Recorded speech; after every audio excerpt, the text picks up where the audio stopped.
Meanwhile, last November, CBS News exposed a hidden epidemic of suicide among military veterans, more than 6,000 in 2005 alone. That's about 120 veteran suicides every week. Now it turns out that even vets who get help from the VA are at risk. Our chief investigative correspondent, Armen Keteyian, has this exclusive report. Whenever you go through war, you're going to change permanently and totally for the rest of your life.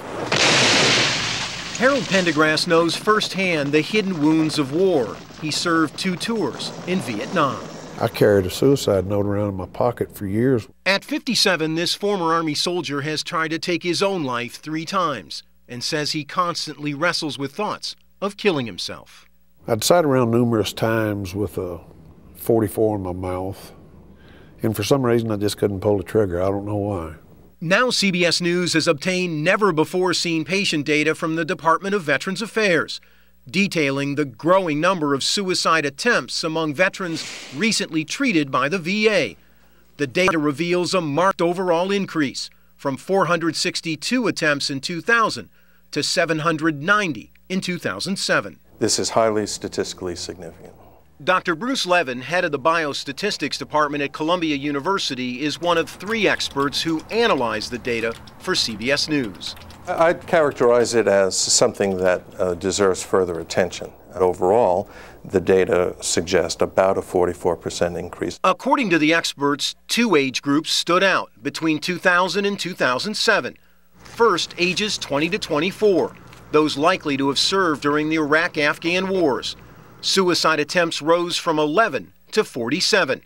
And for vets ages 55 to 59, suicide attempts jumped from 19 to 117.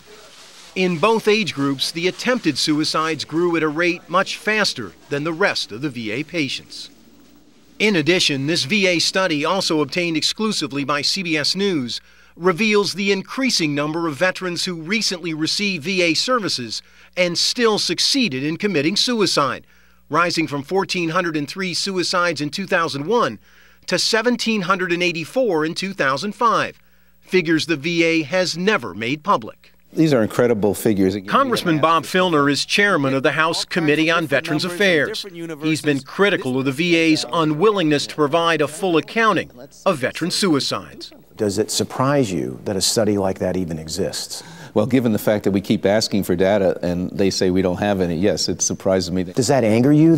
Oh, yeah. If we can't get correct information, we can't do our job. We can't prevent every suicide, but you can prevent a whole lot of them, and it's our duty as a nation to do that. The VA declined to speak on camera about this story, but in an email said it takes the issue of veteran suicide very seriously and has been doing a thorough data investigation to document the number of patient suicide attempts. They insist the patient suicide rates are consistent with national trends, despite recent studies that show veteran suicide rates substantially higher than non-veterans.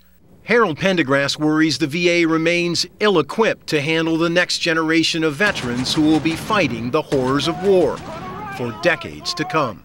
If what the VA is doing is not working, then they need to change tactics. They need to listen to these guys and listen not only with their ears, but with their heart. Armen Keteyian, CBS News, Washington.